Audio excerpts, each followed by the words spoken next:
Now. All right. All So people can hear us. You talk. I'm talking. Oh, they can't hear you. I'm pushing that like button because it's good to do that. They can hear you through my mic. I'll have to fix that. Hang on. So you are. Let's see. You're going to be. Oh no, that's right. I switched it.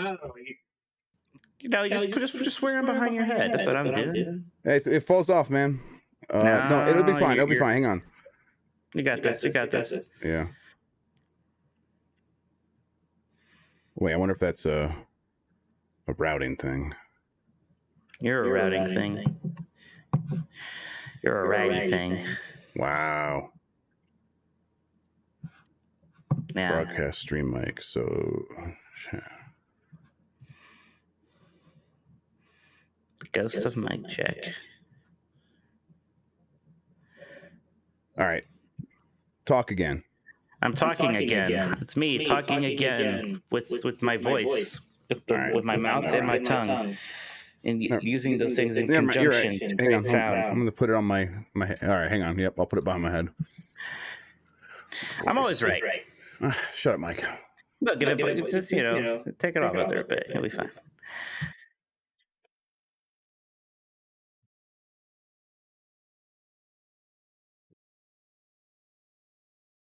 Okay, talk.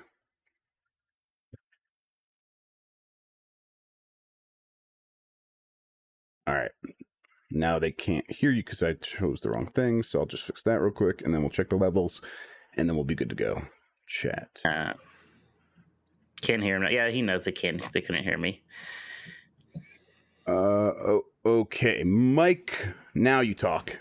Now I'm talking. I hope they can hear me this time. They can hear you, and it looks good. Wow. Look at this, guys. We're professionals. Well, all right.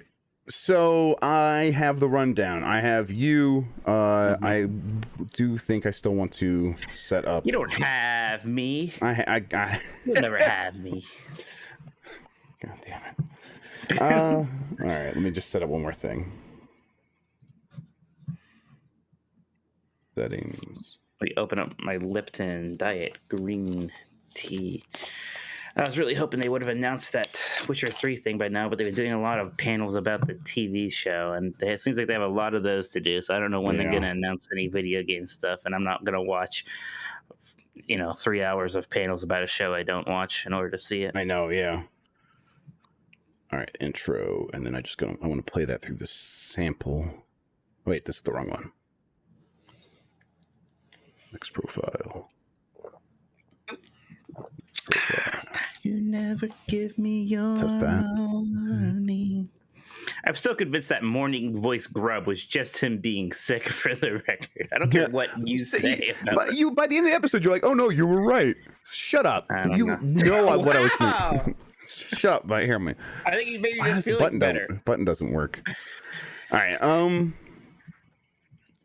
Socks, and I'm assuming they're showing Next Gen Witcher 3 today. They have a giant convention, and they said there's going to be some gaming announcements, so I don't know what else. It's not like they're announcing Witcher 4. Maybe is Gwent still a thing? Maybe we're getting a Gwent expansion. I don't know. All right, then I just need to have samples go through my mic for chat mic. Yes. Mike, do you hear this? No, you don't. No. Hang on. That's the difference. You're gonna hear a little bit of background stuff on my side, Mike, but don't worry about that. People can't hear it. Now you can hear music, though, right? Yeah, I hear it. You shouldn't hear yourself, though, right? There's no echo. No, there's no echo. Jeff, you seem really caught off guard today. Yeah, there's just a lot on me. Yeah. All right, Mike, you ready to do this thing? I'm good. You good? You good? I'm You're good. Not frazzled? You're good. No, I'm not. It's just I meant to set some stuff up, and I played the elusive mission in Hitman instead. So it's my fault. Yeah. Okay, I got you. Nice. All right, Mike, I'm gonna do a countdown. Then I'm going to cut to us, and then the music's gonna play, and we're gonna start. All right.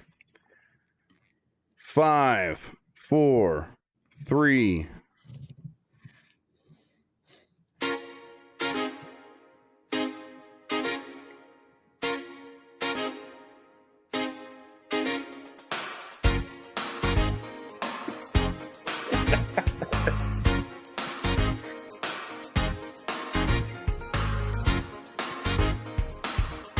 It's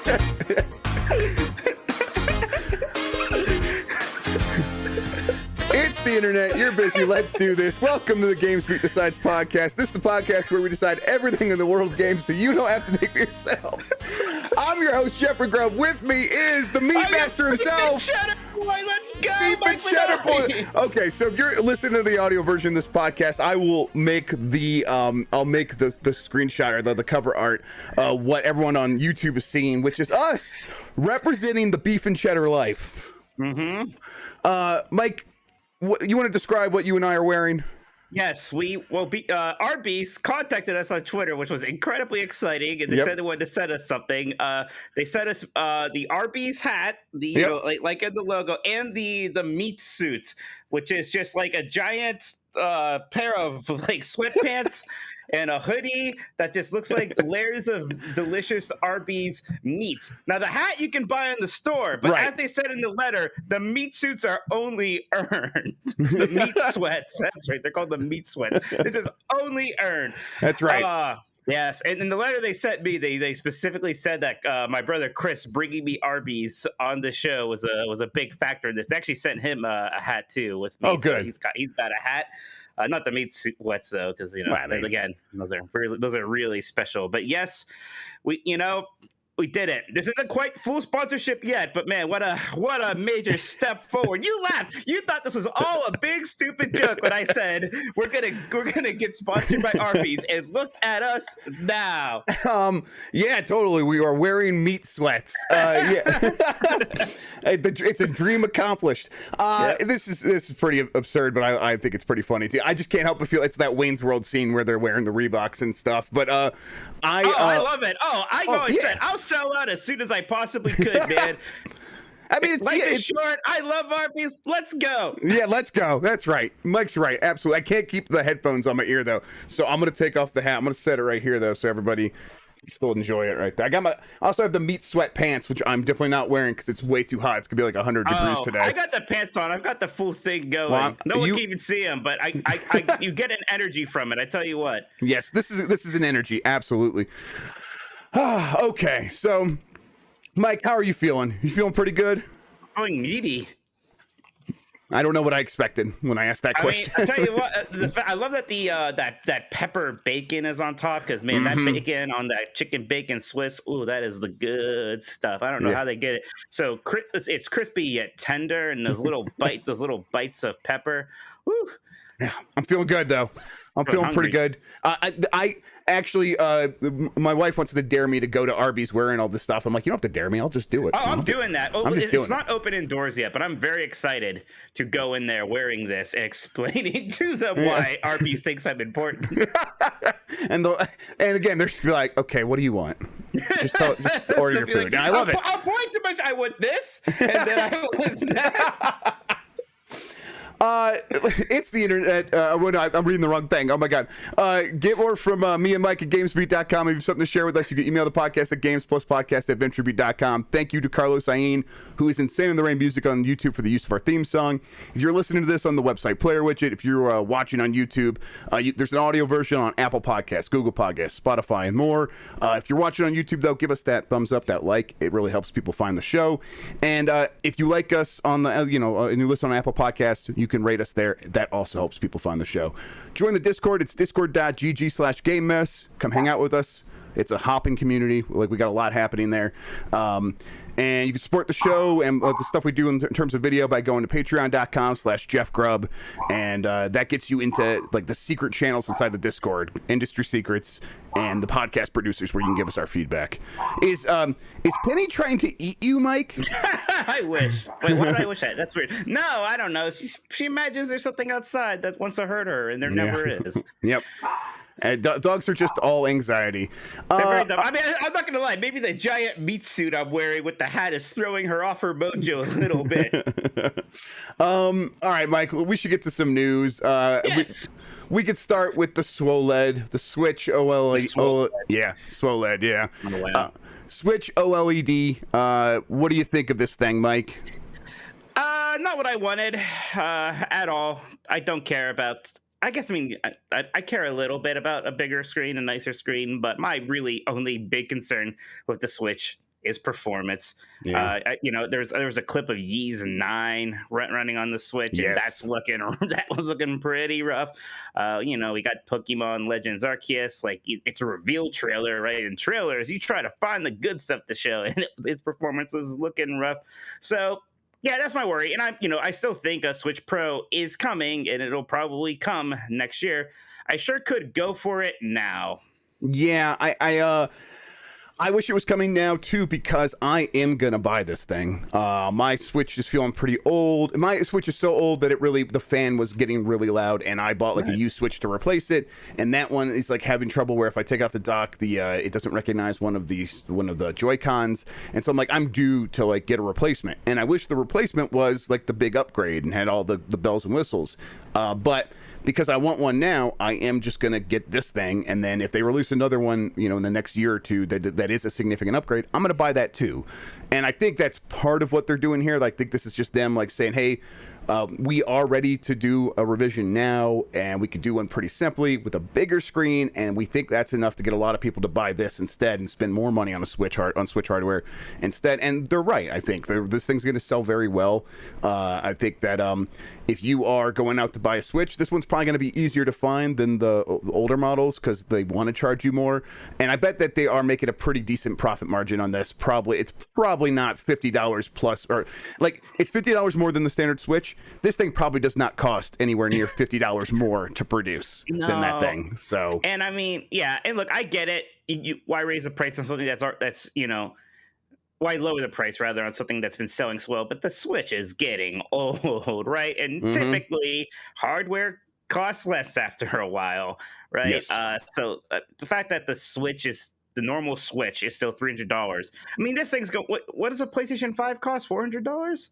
You can get a PlayStation 5 digital edition for $400. Okay, like this, you're really telling me that this OLED Switch is just $50 less than a discless PlayStation 5? No, we know for a fact that these things are. It's not about like I got to take this off. I'm getting too hot. I really will have the meat sweats. Coward, you're a coward. It's not ever really about how much it costs to produce or like the intrinsic value of the object itself. It is about what people will pay. And we've seen people want to buy Switches more than anything else right now. And Nintendo knows.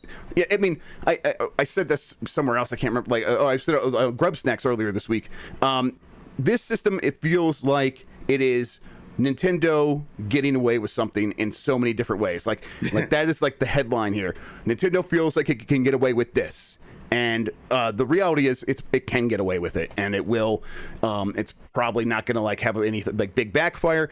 Most people who are angry about this already have a Switch. Will keep buying Switch games, and if they're not going to buy this thing, they'll just buy the next thing instead. And honestly, this thing helps position whatever the next thing is in so many different ways. First of all, it makes the overall price feel like if that next thing's $400, it's not $100 more than the last Switch. It's $50 more than the last Switch. And it's not like, oh, the same price as a PlayStation 5. That's not really how most people think about it. They're like, it's only $50 more than the OLED model. And then it's at the same time, it's like it's just going to get people used to this concept of iterations and all this other stuff. Nintendo can get away with it, so they will. They can't get away with this stuff forever, though. I agree they can get away with it this time, but right. The next one is like a miserable sort of little thing that no one wants either. Yeah, you're right. They can get one of these, and for the most part, most people would be like, okay, I'm just gonna skip this one.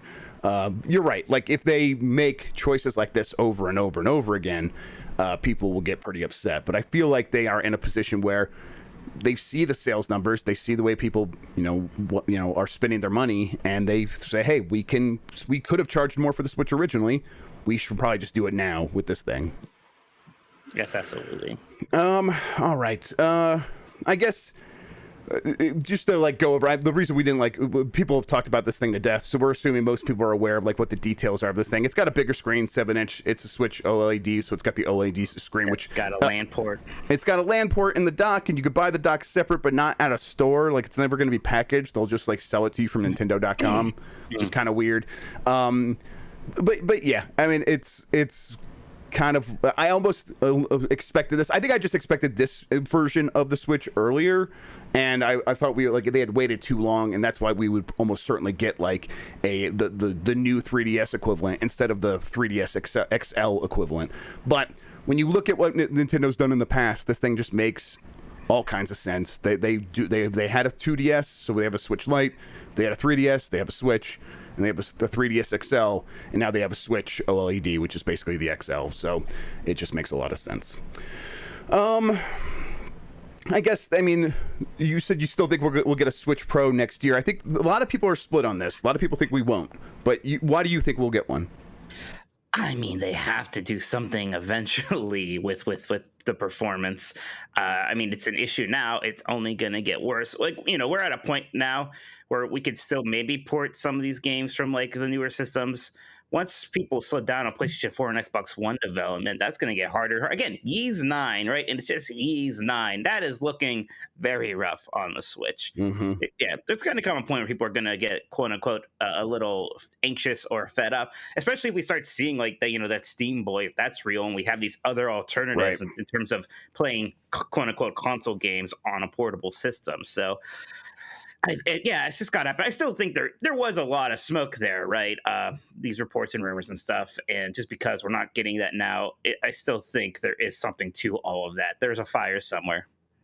Yeah. I think that for the most part, I think you're right. I think a big part of it is they are prepping for next gen, and part of that will be like, hey, let's start manufacturing this next process, these next chips that are built on the next process to sort of help get cost in line before we move on to the next gen. But I think this generation is going to elongate a little bit more than a lot of people think. Like, people think one of the big reasons is that they don't think a Switch Pro will come next year is they think, well, hey, we're so close to the end of this generation. The Switch came out in 2017. It's 2021. Mm-hmm. Next year will be 2022, and that's it. And I don't think that's it. I think that this generation is going to go for 7, 8, 9 years for Nintendo, honestly. And they'll find ways to like elongate it by revising the Switch, absolutely.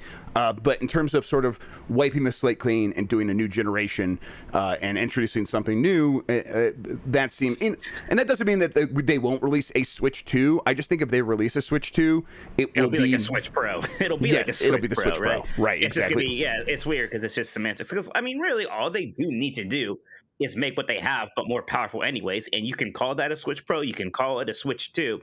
Just I assume whatever it is, it's going to have to actually have like full backward compatibility this time, right? Yes, I hope so. I know it's not something Nintendo's been great with outside of the Wii, but at this point now, I think people are going to really expect that. And it's sort of in a why the heck not situation.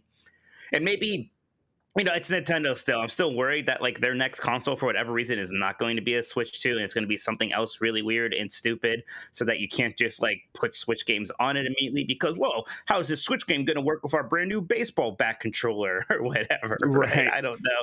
So yeah, look, here's the thing: the Switch Pro. Everybody clearly wants one. That's why people were kind of anxious and disappointed about this thing.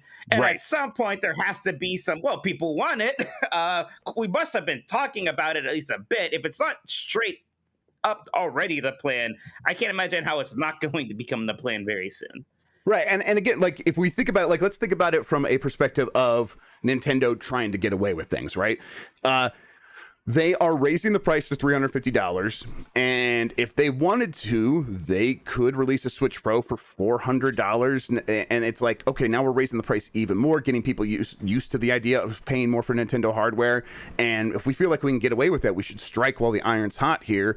People are upset about this $350 one. It's going to sell fine, but there is this huge audience out there that's like, give us something even better and we'll pay more, and Nintendo goes, oh no, oh you will? Oh, okay, I guess we'll do that then.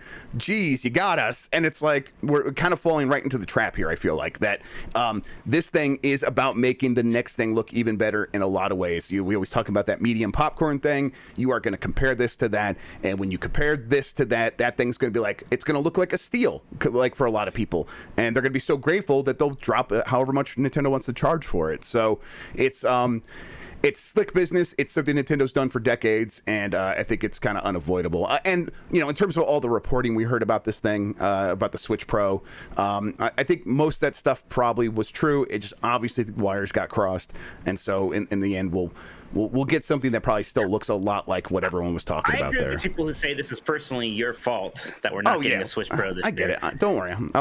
I will abstain from Arby's for about a day as punishment, so don't worry. Whoa, Jeff, don't be that harsh on yourself. I mean, you can live. So. All right, Mike, I want to talk about this Assassin's Creed Infinity thing. This is something that Ubisoft confirmed in a blog post, probably prompted by a report coming out of Bloomberg that they are going to turn Assassin's Creed into like kind of a big live service platform where the teams in Quebec and Montreal, the two like big teams that spearhead the Assassin's Creed projects, are working together to create this thing. I guess let's start there. Like, what do you think this thing is, Mike? I think that it is probably similar to Assassin's Creed Valhalla, except there's like a hub where you're in like Abstergo or whatever, and you go to you go to your Animus and you select where and when you want to go, and that's how they can just kind of release campaigns for a platform instead of having to release a new Assassin's Creed game every 2 years. There's still a lot of questions because live service typically implies some big social components. And there's been some of that stuff in Assassin's Creed. Is that going to be enough to carry this, as a big live service game? I don't know. I don't know what that looks like, but in terms of like the structure, Abstergo and the Animus is right there. So, it can maybe launch with like the Japanese campaign, and then like, in 6 months, here's the, Aztec campaign, stuff like that. So in some ways it makes sense. It's confusing because, the Assassin's Creed series has been doing really well. So there is a bit of a "it ain't broken, why fix it" thing there. And you talked about this a little bit on Grubb Snacks that, releasing any kind of a game is scary and risky. We saw that with Ghost Recon. It was Ghost Recon, by the way. I loved watching you struggle trying to remember if it was Ghost Recon or not. And you said the words Ghost Recon, then you were like, "Nah, it wasn't Ghost Recon." Then you moved on. Cool story. Thank you for bringing that up and rubbing it in my face. You're dumb and you lack confidence, and I like to make you feel bad about it. Good job. But even still with Assassin's Creed, I feel like they could have been like, our next Assassin's Creed game is gonna sell well, right? That's okay. So it's a little weird. It both makes sense and doesn't make sense. That's why I'm having a hard time rocking this. No, you're right. It feels like looking over at you're a little kid with a toy and you're really happy with the toy, but then you look over and you see your friend has a Grand Theft Auto Online and you're like, "Man, I wish I had that." In a Warzone. Yeah, or Warzone, right. And it's like, oh, okay. Listen, you should be kind of happy with what you have and like make that work for you. Oh, no. Oh, you're just going to go freak out and try to make your own Grand Theft Auto Online. Okay, fine. I get it though. Like you said, it's releasing a game is a lot of work. It's a lot of money. It's very risky. It's a kind of thing that can make you feel like, what are we even doing here? We have thousands of people working on a game, and if this game doesn't hit perfectly as much as we need it to, we are losing so much money on this, and it puts everything else at risk. We need a different business model that just makes more sense and feels like it reduces some of the risk. And obviously, Grand Theft Auto has done that for Rockstar to the point where they just stopped releasing games basically, except for Red Dead. And so Warzone's having the same effect on Call of Duty, where they might feel confident actually almost skipping a year of releasing Call of Duty in the future at some point in the future, because this thing is just like sustaining them in such a way. Maybe this year. We haven't heard about that Call of Duty yet. Exactly, right? It's like it feels like if they wanted to take a year off, they could get away with it now finally. You're right. So I think Ubisoft wants that security, and I get it. Like you said, I get it. But when you talk to people who are fans of Assassin's Creed, most of them are like, "Oh, this sounds like a recipe for disaster." And I feel like that's something you have to keep in mind, right? Because I remember Special Nick on Xbox Era a few months back, when he was talking about this, said it's going to be live service and it's going to have raids. And I'm like, well, okay, Assassin's Creed with raids is that what they're thinking like they need to do here, just because they need to like make it make sense as this like live service platform? That feels like they're trying to shoehorn ideas from like what you assume a live service platform needs to be. And is that what Assassin's Creed needs, though? To me, it sounds like no. I haven't seen it yet. Maybe they make it work. I know Clint Hocking is like very much in charge here. He's a very good developer. He like made Far Cry 2 and made Watch Dogs Legion, and he's got like a lot of good ideas and stuff like that. So I'm interested. I'm going to be paying attention. But is that like? Is this going to be just about like leveling up my character? Is this just going to be for people who are super hardcore into this idea and to Assassin's Creed, and that's like a different audience than what's been playing Assassin's Creed right now? I think that's possible, and that's kind of a shame. Yeah, and so, what are the complaints you've been hearing about Assassin's Creed lately? One of the big ones is that the games are too big, right? Like, people thought Odyssey was too big, and then they're like, Valhalla's even bigger, and people booed. Well, what's bigger than big? Infinity, right? And it's like, so like even in the name, it's just like, I don't want to be playing Assassin's Creed forever, right? Yeah. And I mean, I feel old fashioned, but I liked when the Assassin's Creed games were something I beat in like 20 hours and then move on with my life. I feel like this is very much not for us. I feel like it's not for a lot of people because I remember you always say like, I wish they would just do Destiny 3. And I basically agree. Like, it is easier for me to check in on something when it's just like presented as a packaged product, and I could check on it then. But Destiny 2 continues to do well. Grand Theft Auto Online continues to do well. And just because I feel overwhelmed and like, I'm not even going to ever check in on that stuff, doesn't mean it's not succeeding. They're just doing it without people like me. And I think that's what Assassin's Creed is going to end up being here. If this works for them, that's what they'll try to do. If this goes bad for them, do you think they just go back to doing Assassin's Creed the old way? They probably could do that, right? They can. It'll be a little awkward, and a lot of people are gonna, maybe chastise them for it and say, "Hey, why did you even bother with this weird experiment when the franchise was mostly doing well?" Like, there's some complaints. The other weird thing too is like Assassin's Creed has been different things, so. Like, do you just put them all in here? Because Valhalla was already trying to bring back some of the stealth stuff, but a live service game, like, well, they have to really depend on that RPG stuff now. Can you really do any stealth insta-killing? Or really? Yeah. So I don't know. It's all weird. Here's a good question for you. Do you think what Skull and Bones was just becomes a component of this now? Do you think that it's just going to be part of this platform? Like, why not? Almost. It almost seems like why not? It almost seems like you're right. Like in the future, I think Skull and Bones probably still comes out and is Skull and Bones. But in the future, when they have an idea like that, I think you might be right. It just that's the kind of thing that just gets slotted in here as the next season of Assassin's Creed Infinity content. That's a very good point. High seas, more island hopping. You all liked Black Flag, yeah, right? And then it's like, right. And then it's like, okay, this is like a new component. And we could, like, every year or year and a half, we come back and like, here's new stuff for like the ocean side of this game. And then, the next time, here's a new city, a new campaign, whatever, a new pope to kill. There's always a new pope to kill, Mike. And that's the big thing here. Yes. Yeah, they keep replacing him. Yeah. All right, the state of play. I was fine with this. It was exactly what they said it was going to be. I thought that Deathloop looked better than I thought. I've been bouncing off what they've been showing of Deathloop. I'm like, I need to wait to play this to see if I'm into it. They showed some stuff like Arthur Geese replied to me on Twitter saying he was corvoing around like he doesn't like the characters do in Dishonored, where you're like blinking everywhere and you're sneaking around stuff and you're causing mayhem and stuff. And that stuff really works for me.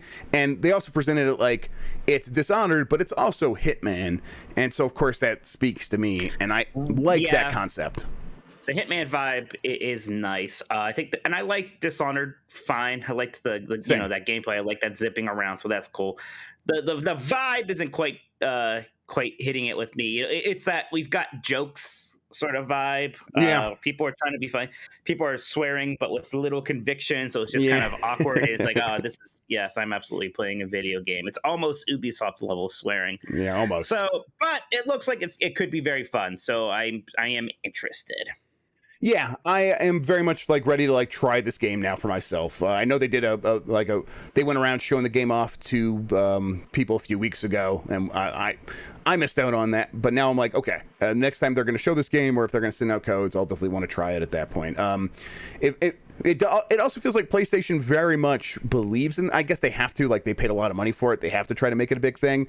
But they have like really repeatedly shown this game. And that's I think something that some people have an issue with, where it's like, oh, we've already seen it so many times, I'm not interested anymore. But it is a new IP. They have to do something to, like, to get people interested. Well, it's interesting because it's a new IP, but it's one that they're not going to ever be able to do anything with again, right? Because it's going to be a Microsoft thing. So it's not like there's going to be a Deathloop 2, at least on PlayStation 5. So that's a little weird too. Good point. Yeah. Anything else stand out from that state of play for you, though? Like, I thought that Sifu looked better than it's ever looked. Sifu is looking very nice. Seeing Moss 2 announced is cool. There was that. What was that 2D action game with the like the Fist. animal people? Fist looks neat. There's a lot of stuff here that looks good. There's some stuff that looks very whatever. Like Arcadegeddon looks like so many video games now, right? Like Fortnite and Knockout City, they all have that kind of they have that Fortnite art style, which is, it's fine. I got a code for that. I know it's like, I don't know, early access. I think anyone can download it, but they sent me a code and I'm gonna try it out on PC, I think, over this weekend. What's looking hot is Lost Judgment. I like seeing that. I was like, oh, I need to play that first one, because this is hitting so many of those, like, back when I thought Shenmue was good vibes. And like, I'm like, yes, I'm so totally into this.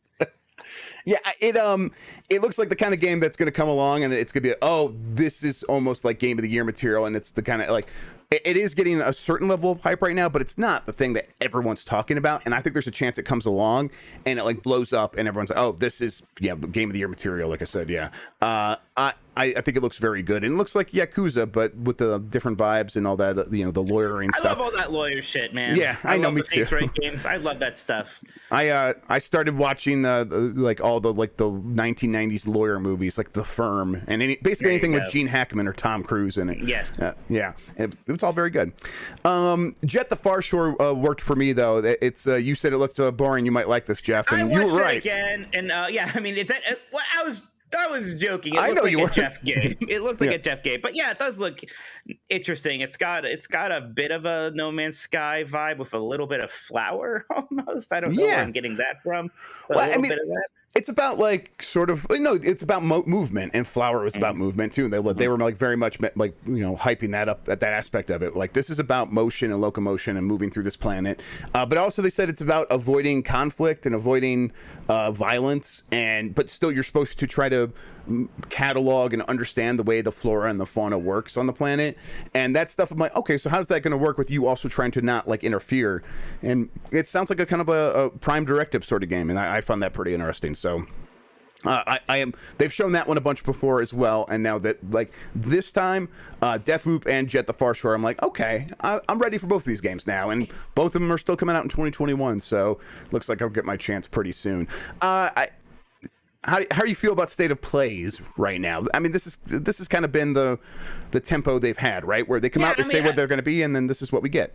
Yeah, I think I'm at that point now where I'm like, I'm not going to expect some earth-shattering big surprise, because at this point now it's just silly if you do. We've had a bunch of these, and they usually aren't. They are what they say they are, and they can be entertaining. And there's usually some small surprises like Moss 2 here, but they're mostly promotional. They're about showing the next big game that they are making, or something very specific, and we get to see it. So they work. I think it feels a little weird now because we had an E3 where we heard from the other two, and we're not getting that level of communication from Sony right now. But I mean, I don't really think we will. Everyone kept asking, I know us, like, when's the big state of play? And maybe there isn't one. At least certainly not until they're positive if Horizon 2 is coming out this year or not.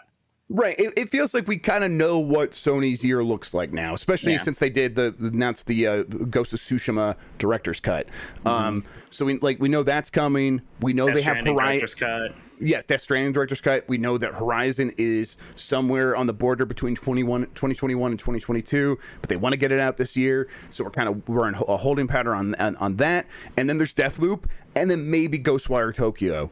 And so it feels like we know what they have, and they're like, if they're going to do a big E3 show, I think they would want to focus E3 like show. Obviously, they would want to focus mostly on what they have coming for the rest of this year. But there's not going to be a lot of surprises, and I think Sony knows when they say they're going to do a big show like that, that they are expected to have a lot of those surprises, and they don't want to be put in a position where they fail to come up with that stuff. So instead, they're going to continue doing state of plays like they've done them, which is commercials for games that we know are coming for the most part, and they do a good job of like, hey, we're going to show you a lot of this game. Maybe you'll get excited this time. And it worked on me. And I think that's what they kind of hope. Like every time they do one of these, a few more people click over to be in like, I'm now in the interested category for this game and this game and this game.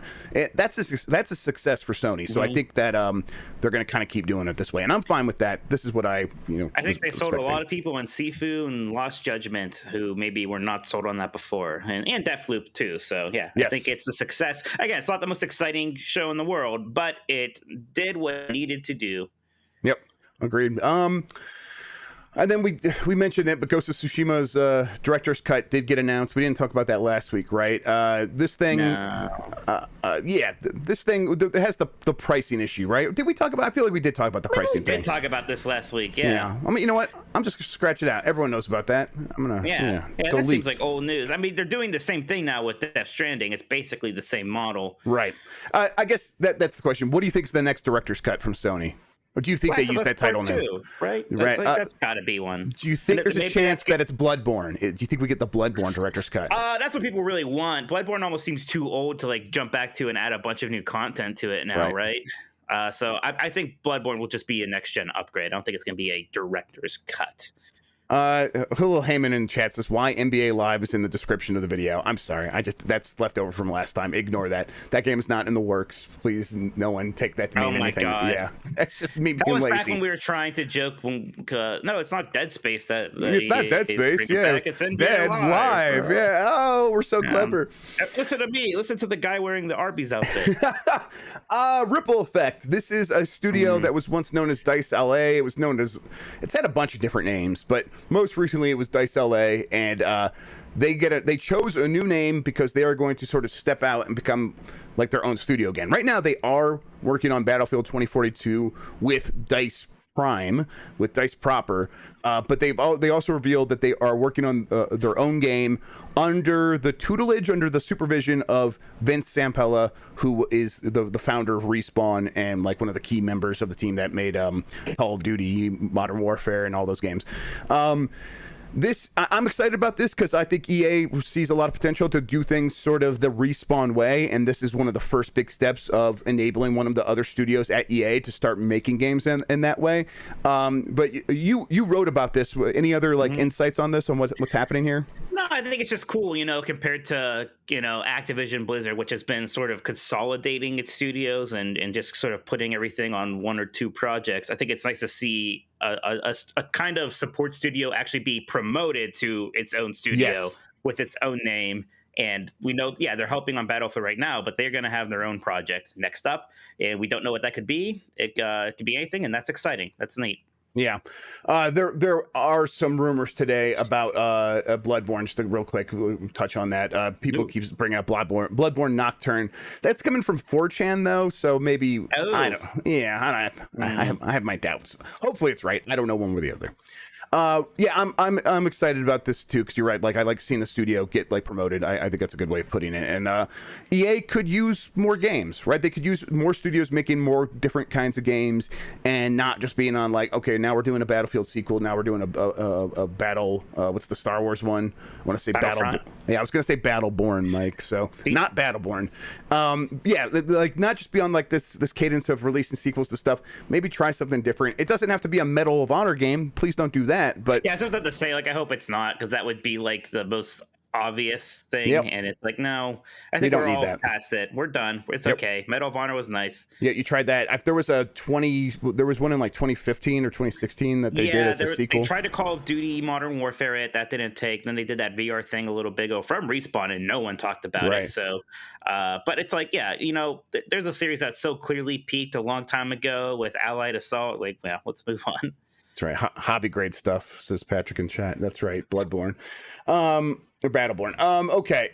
I have a few more stories here in the news, and then we're going to get to the super chats. I know we have a bunch of them, and we also have a bunch of questions as well from the Discord. So let's do a few more news stories, and then we'll get to that. Atari wants to drop free-to-play and mobile games and do more premium stuff. How excited are you, Mike? Atari, wow. So what's a premium Atari game going to look like? I don't know. Like they were messing around. They were like a few years ago, they had some concepts in like early access and like beta, and they were going to make like a survival asteroids game and stuff like that. None of that stuff came to fruition, so I don't know. Oh, that's right. Yeah, wouldn't it be funny if, like, in 10 years, Atari is one of the biggest game publishers in the world again? Yes, that would be very funny. Yes, after Ubisoft crumbles because of the disastrous reception to Assassin's Creed Infinity. Right, exactly. Yes, we get a Pitfall. No, that was Activision. So I can't even think of like the Atari game that they would do to replace Assassin's Creed. But Adventure, I think, yeah, Adventure. It's called Adventure. That would be fantastic. I guess. Listen, I have a soft spot for Atari. I think that it's a fun brand. They make a lot of weird choices. The NFT and blockchain stuff can just go away. I think that's part of what they're doing here. Is like maybe one side of Atari is like going off to focus on that stuff, and then there's another side of Atari that's going to do these premium games now. I'm like, just drop the NFT stuff. It just seems like bad juju, but. Right. But if you're going to be Atari, if you're actually going to own that company and own that brand, make some games. Just actually believe in it. You're making hotels. Like, if you can make a hotel, you can make a video game. So, yeah. And then finally, and this one's for Mikey, Final Fantasy XIV broke its highest concurrent player record ever over the July 4th weekend. Now, so it did it on Steam, which is really the only place you can track that very reliably. And you don't have to play the game through Steam. In fact, I imagine most people don't. They just use that game's own launcher. But I mean, this is just part of this really interesting trend right now, where a lot of people are switching over from WoW to Final Fantasy XIV. And the reason why this really peaked is because Asmongold, he's the biggest World of Warcraft streamer, is playing Final Fantasy XIV now. It's not like he quit World of Warcraft. He's still been playing that. It just had his patch. He's been playing that. But, usually it's when these streamers who are really associated with one game play a different game, it's like a disaster and no one watches. His Final Fantasy XIV streams have been doing really well, getting a ton of viewers. People are excited about it. He's been making them entertaining. And then, that was just a part of a trend that I was in, early this year, where I switched over, and other people have. Well, now that Asmongold's doing it, 100,000 people are watching him. Even more people are doing, because they want to do what he's doing. They want to play along with him and all this stuff. It's just interesting because I don't believe that Final Fantasy XIV is more popular than World of Warcraft yet.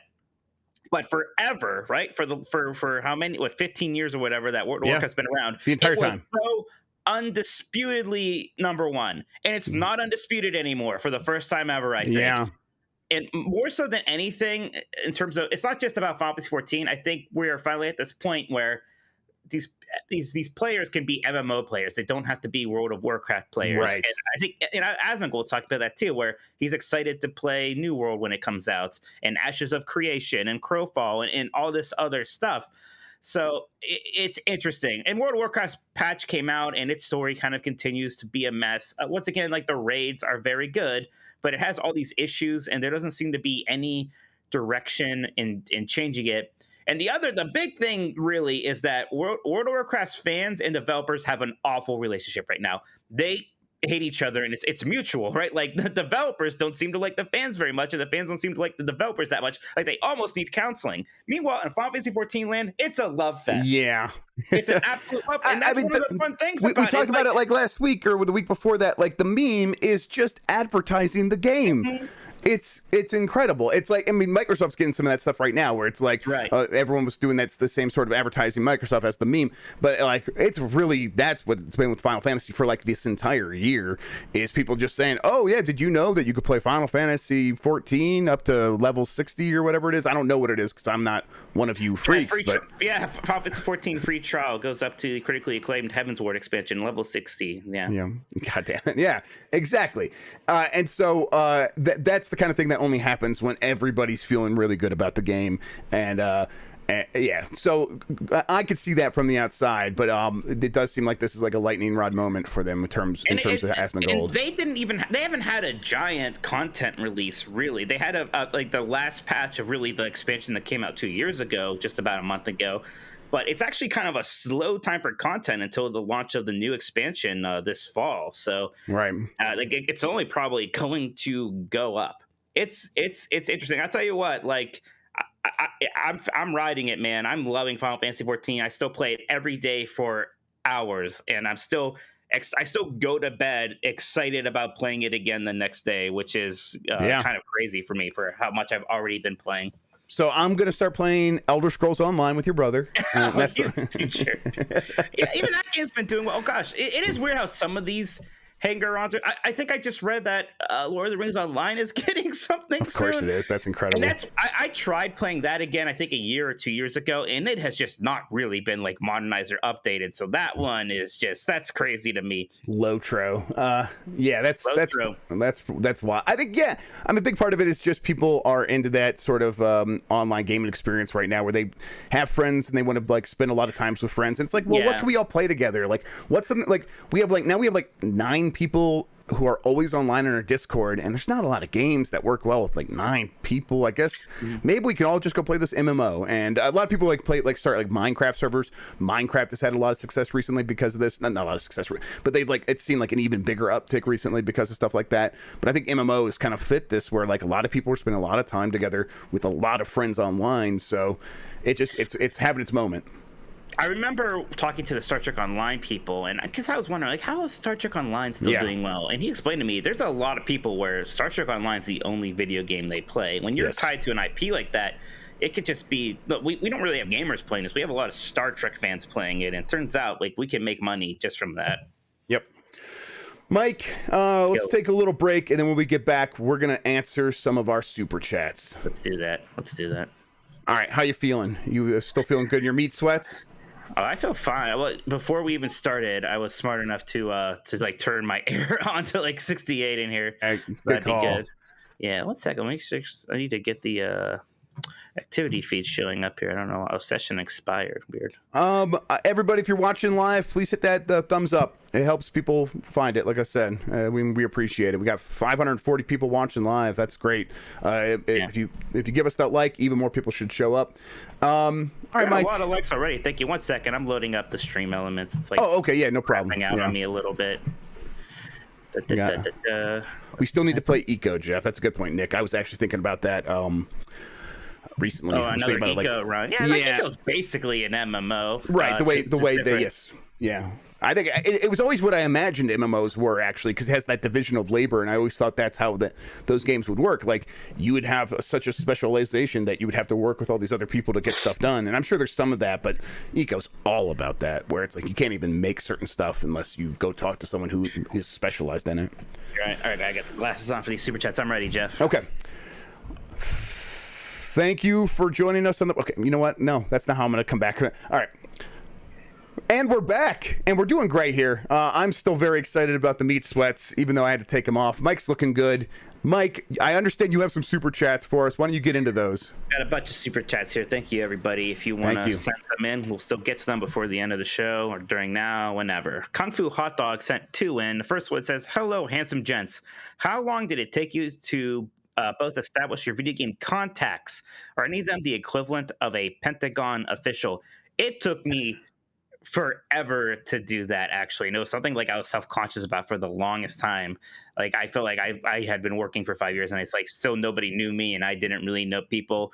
But eventually it just happens, or all of a sudden, like the much lower tier people that you actually were working with and knew move Yes. up a little bit with you, and then you look around like, okay, I know these people just from like doing things with them, and Yep. now all of a sudden you're fine. How about you, Jeff?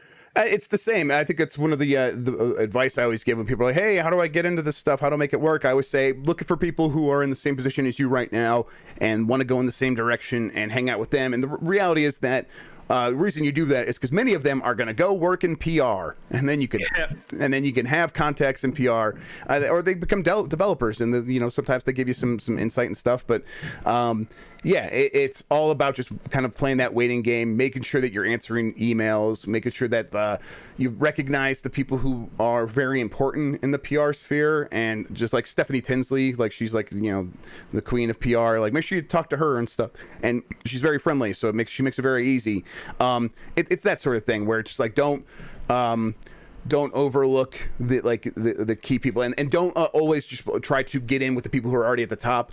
Like Mike said, just work with the people at the bottom, and eventually everyone's going to move up, and you'll all be in the same position. So yeah. Mm-hmm. He also says, Dear Jeff, Mike, can we see a photo of you both without your manly beards? Also, have either of you met Jeff Keighley and hung out with him? I would shave the beard just for funsies, really. Like, it grows back so fast. Maybe someday if something fun. We'll figure something out. Or like a reason. Maybe someday. I've got some pictures. I don't know. I look like Norm from Cheers, so I you can saw just look that. at that. That's incredible. Yeah, man, I want to see it just so that. Well, you need to do that. You need to like do your haircut so you have those shorter curls, and I just want you to see you looking exactly like a Norm from Cheers, and that would be beautiful. I don't look like Norm from Cheers like that. I look like It's Pat. You remember that SNL character? That's what I look like when I have the short curls. Yeah. I've actually hung out with Jeff Keighley because I would do the Judges Week for E3 that they would do in like Santa Monica. And he kind of put that together. It's not like I was, had a lot of one-on-one time with him, but he was kind of there in the group with us as we were in like the bus going through these different places and checking out different games. So I've seen the man. I would never hang out with Jeff Keighley. Wow. He spells his name wrong. So wow, rude. Willie Style 65 says, evening fellas. So tip of the hat to you. Have you any info about this Bloodborne PlayStation 5 port that's being spoken about on 4chan? Thanks and have a great weekend. No, I haven't heard anything to confirm that one way or the other. It's always possible, but there's always been a lot of talk about that, and everyone expects it at some point. And I think now as we get closer to the release of God, what's the game that I can't remember now? The next one Elden Ring? Elden Ring, dominated your life for a year. Yeah, exactly. Now that we're getting closer to that coming out, they could be in a situation where From could help whoever's going to work on this and get it out. So I think it's closer than ever. Obviously, that's linear time, but I don't know anything to confirm that rumor. Varug. We'll go Varug. Varug23 says, hey guys, hello from Singapore. Hello to you, sir. Special Nick mentioned on the XNC podcast that there may be acquisition announcement next week from Microsoft. Any truth to that? If yes, then which studio? I don't know. I feel more out of the loop on the acquisition talk than some of these other insiders. I've continued to just heard the stuff's on the table, but those conversations haven't necessarily moved along in any way. But I could just be missing out and not knowing. It seems like we were supposed to hear a lot of that stuff around E3 time the week after, and now we're kind of supposed to hear about it now. I don't know. I won't be surprised if we hear about it before the end of July, just because Sony's made some moves and Microsoft will want to respond. So we'll see. Faso Asan just says, what on earth have I stumbled into? I have no idea what you're talking about. Everything's completely normal over here. This is just how this podcast goes. Yeah, and Fertile1 says, congratulations, gentlemen. You officially peaked as journalists. I could not agree more. It's all downhill from here. Yeah, that's right. This is the top of the mountain. Top of the beef and cheddar mountain. Top of the beef and cheddar mountain. Oh gosh, they had the big Montana. Big Montana. Big Montana. I had a friend who was trying out being a vegetarian for a while in high school, and one night we were all hanging out and we were partying or whatever, and a commercial comes on for Arby's, and he's like, Jeff, if you go get me a Big Montana right now, I will stop being a vegetarian. I'm like, well, I got to do that. So went and got him a Big Montana. God's work. Got to make it see the light. Yep. How can anyone be a vegetarian when the Big Montana exists? Exactly. That's a good question. Kyle Martin says, thoughts on director's cuts being a new standard for PlayStation? Will people hesitate to buy games day one if there's an inevitable director's cut? I don't think people are going to hesitate. I think there's enough time, right? It's over a year. People aren't going to want to feel like they are missing out. And it's still not a guarantee that any of these things are going to get a director's cut, right? It's not like there's going to be an Uncharted 4 director's cut or a God of War director's cut. And a lot of this stuff is just about bridging the gap between generations and making sure that they get a lot more money out of these games and they feel like they can. I do find that the nomenclature a little bit funny. It does sort of put the onus on the director. Like Sony's like, hey, listen, we would just give this game away. Like we would just give it to you. But these directors, man, they want to they want to have their own cut here. And so listen, we got it. They're the creatives here. We're just standing back. We just published the game. So do you think they actually have to go to the director and be like, hey, we want to call this the director's cut? No, that's fine with you? And they're like, this is 1,000% the marketing department saying we think director's cut will be a easier thing to swallow than special edition or whatever other name we come up with. We think director's cut will make us the most money. Yeah, integrate, right? God, yeah. So yeah, I expect them to do at least a couple more director's cuts and make it a thing here for a little bit, and then we'll see what happens next. Jedi Moss 4 says Nintendo seems to view the handheld part of Switch as more important to their business. Every revision has mostly enhanced the handheld experience. I mean, yeah, that's we already had the Switch Lite, which is all portable, and the OLED, 99% of what it is does not matter to you if you mostly play on your TV. So I don't know if that's just, if there's some truth to that. I think part of it is just coincidence in terms of what has been easy for them and affordable for them to upgrade right now. And I still think there's going to be a Switch Pro that's just going to have better performance and will probably output the 4K on TVs. Right. I think you're right. That's just this is kind of what the path of least resistance. So they ended up here. But it does seem like the handheld side of things is, I think when they put out numbers or whatever, it's always been there's a certain number that play on TV only, a certain number that play handheld only, but a lot of people play both, and so handheld is very important to them. So it's this biggest piece of the pie, they want to focus on that, and they want to make sure it's attractive. And I think a big part of that is still this legacy of Pokemon always being handheld. So they always want to make sure that there's good reasons to get a Switch to play with Pokemon, so people can have that sort of handheld experience with that. I think they think about that a lot. Chandler Weatherford says, hey guys, Daniel Ahmad mentioned on Twitter that Nintendo, PlayStation, and Xbox would have big announcements this week, with 2 out of 3 confirmed. Any ideas on Xbox? I don't know what he meant by Xbox, so we are running out of week here. So yeah, I mean, it's Friday right now. I mean, if it was going to happen today, it would have happened already, right? So that WitcherCon's still happening. I don't know. Maybe they're getting Witcher something. Okay. Yeah, maybe. I don't know. These things could change. Who knows? It's probably maybe it is an acquisition, and maybe it's the kind of thing where that's the kind of thing where it's let's just announce it on Tuesday next week instead. That's the kind of thing they could push off like that, because it's going to be a blog post or a social media post, and it's the kind of thing that can move around real easy. So I guess we'll wait and see. But I don't know. I don't think it. I think we joked around earlier. It was that commercial, that All for One commercial. But I don't think that's what Daniel Ahmad was talking about. I don't think so either. Stephen D asks, do you think we'll see Oblivion or Skyrim remasters? Also, love your videos. Thank you. If I was Microsoft, I would find some way to just straight up remake Morrowind and Oblivion. Oblivion looks pretty old. I don't think you can just remaster it, to be honest. Especially because we know it's going to be so long before Elder Scrolls 6. You want to get some Elder Scrolls stuff out there. And a lot of people really didn't play Morrowind. It's so old now. It's even the same thing for Oblivion. Skyrim was such a flashpoint for that series in terms of popularity. So that makes sense. Skyrim has already been remastered, right? I mean, I guess you could remaster it a little bit more and release it on the new systems, and I wouldn't be shocked if something like that happens at some point. I don't know. Right. It does feel like Microsoft needs to get into a situation where it has sort of its own blue point, going back and taking a look at some of these older games and remaking them. You're right, remake Morrowind. That would be a huge success, I think, for them. I'd be really excited about that. I think that'd be really cool. Me too. That was a really neat, good-looking game. It's just a little archaic in places now, and you can fix all of that with a remake. PlayStation is better. You won't believe this, but he says that between the no games box and Nintendo, you should be grateful for PlayStation 5. I am grateful for my PS5. I So, am. I yeah. am. Yeah. Yeah, Thank absolutely. you, Thank you, PlayStation. Thank you, It's better. PlayStation is better for your money. Yeah.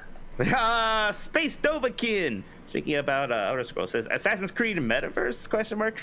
I'll tell you what. I bet there's going to be a lot of like get this cosmetic that makes you look like a character from a different Ubisoft game stuff in Assassin's Creed Infinity. Right, and I think it's like I think they think if they make it one continuing platform, people are more willing to spend money on microtransactions because they're like, oh, it's going to continue, it's going to work with me on in the future. That's the thing with Warzone. Like, buy John McClane now, and you can use John McClane in the Warzone update 5 years from now. We promise. So, yeah, I bet there's something to that.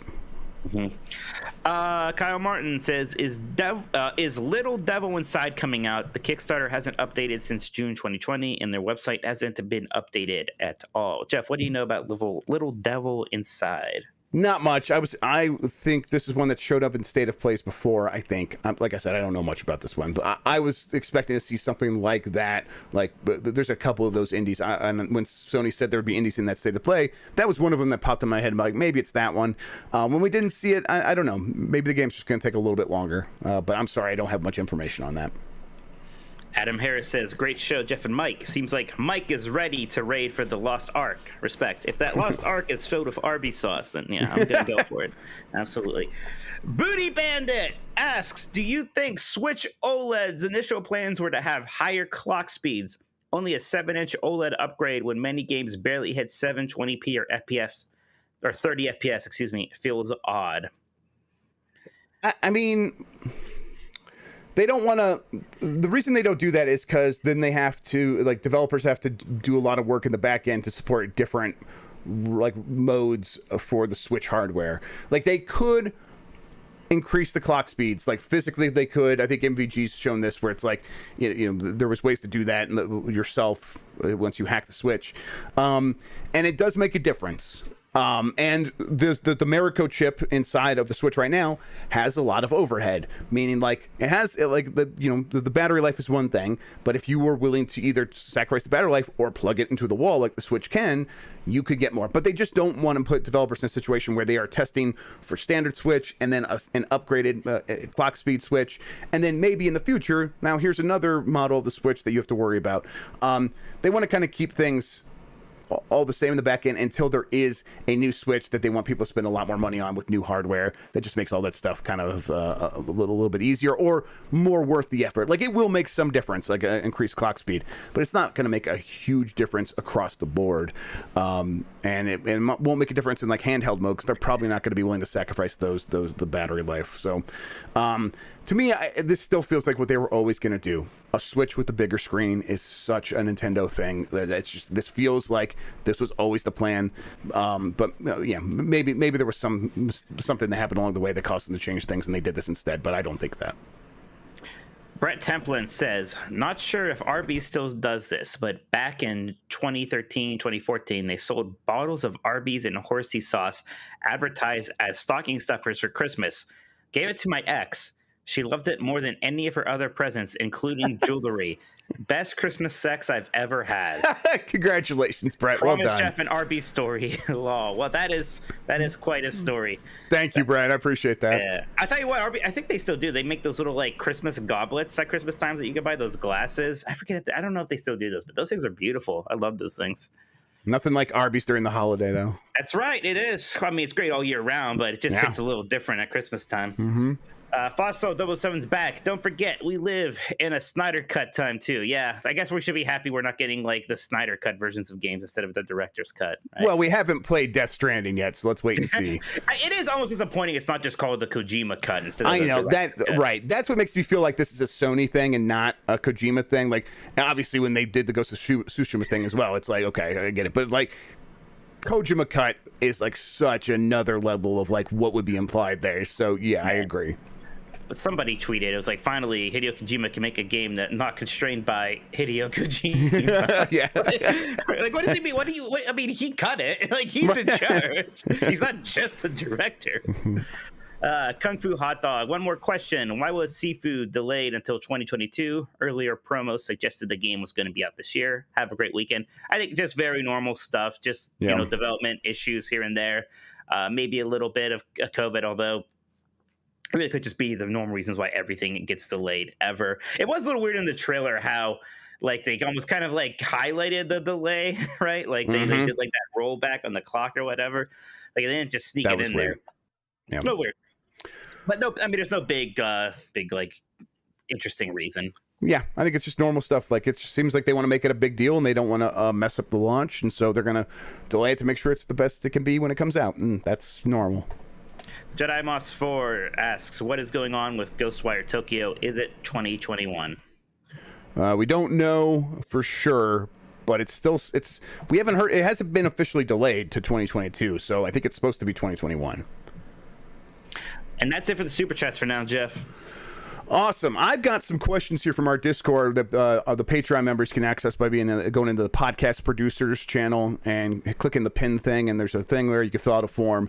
And a bunch of people did that. And we got a bunch of questions. So let's get into them. This one's from COVID-19. And it's okay. All right. And it says, hello, Jeff and Mike. You haven't even seen yet how many games I'm going to delay. So a threat there from COVID-19. Wonderful. No. Well, it's already hit Sifu. So who knows what's next? This one's from Jake Bogdanoff. So is it possible that next year we get a Switch dock that can output at 4K?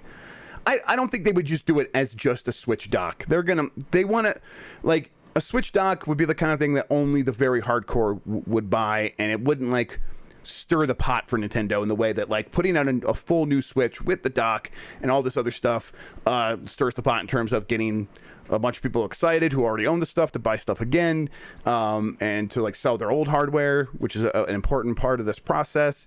So I don't think they would just do a dock, but I think that there's a chance that when we do get a Switch Pro, which I still think is probably likely for next year, that it includes a dock that is outputting at 4K. Yeah, that's part of it.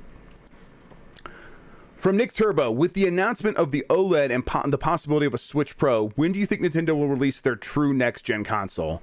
Mike, let's call a year. What year do you think it's going to happen? Like the actual successor? Like the actual next-gen. 2025? Maybe 2024. I feel like 2025, because I feel like if you get a Switch Pro next year, which I expect, that gets you 3 more years, right? Like, what year is it? It's 2021. Yeah. I think you're right, because that's like earlier 2025. Maybe it'll be March again. March 2025. I'm almost right there. Wait, I'll say holiday 2024 just to like prices right you. 2024. Yeah, but I think that there's a good chance that I will say 2023 seems a little too early, and 2026 seems a little too late. It just doesn't. They don't have to rush it out. This system's doing so well, and it's like they can stretch it out, and you're right, with the Pro model they could easily extend this into like a 7-8 almost 9-year cycle. Okay, this one's another one from Nick Turbo. Not a question, I just want to berate Mike for thinking Solo is a better movie than Last Jedi. Thank you, Nick Turbo. Oh, come on, you had to bring that up. Oh no. Well said. Well, yeah. The truth hurts, I know. He's like, what's my name? Well, you're alone, so you're Solo. Mike, it is trash. Oh my gosh. Oh, I'm sorry, it's not the high art that the space cowboy movies that you liked as a kid were. Yeah, that's damn right. Nick Turbo says, who is a worse director, J.J. Abrams or Zack Snyder? Zack Snyder. Zack Snyder. J.J. Abrams is making movies. I liked his Star Trek movies, actually. Yeah, me too. And I like Mission Impossible 3. That's a great one. Yeah, I liked The Force Awakens. Yeah, kind of dropped the ball a little bit on that other one he did, but hey, a little bit, yeah. From Giggy, from our boy Giggy. Sup, dogs. I plan on trading in my original Switch, but I still have a Switch Lite and plan to bring the Lite for travel and the OLED for home. Will you be traveling with the OLED model or leave it at home? I will probably travel with the OLED model. I have a Lite as well, but I'll travel with the OLED because of the better battery life. My Switch Lite, it's a better battery life than the standard Switch, but because I didn't get the improved battery life model, but it's still not great. So I'm gonna go with the OLED model, just get that battery life. How about you, Mike? Obviously, if in a perfect world where you have all the money in the world, you can get all of these. What would you do? Yeah, I mean, I guess I would still just travel with the OLED. I mean, I never got a Switch Lite because I'm fine just using my original Switch, and I'm not gonna get the OLED because I'm still fine with the original Switch because again, the screen thing isn't a big upgrade. But if I had all of them, I would just want the best one with me. I wouldn't worry about scuffing it up. I've been able to keep the regular Switch safe and sound, so it's all good. From Nick, another one from Nick. Thank you, Nick. Mike, would you rather only be able to play the even numbered Final Fantasies or the odd numbered Final Fantasies? That's a good question. That's a good question. I've thought about this before too. So let me think out loud. So the odd numbers. So obviously 1, pretty good. 3, don't like. 5, great. 7, very good. 9, maybe my favorite. 11, nah. 13, 15, pretty good. And then, gosh, I think I might have to say the evens just because Final Fantasy 14 is so incredible. Like, I know I used to always say Final Fantasy 9 is my favorite Final Fantasy. It might be 14 now. And it's also, you know, this MMO I can kind of play forever. Right. And I still get Final Fantasy 6. I still get 12, which are 2 of my favorites. 10, very good also.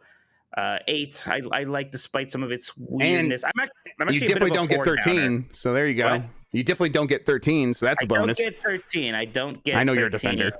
Yeah, so I'm a little bit of the 13 defender, a little bit of a Final Fantasy 4 hater actually. So my opinion's weird, but I'll go with the evens, even though I'm really will miss Final Fantasy 9 and 5 from doing that.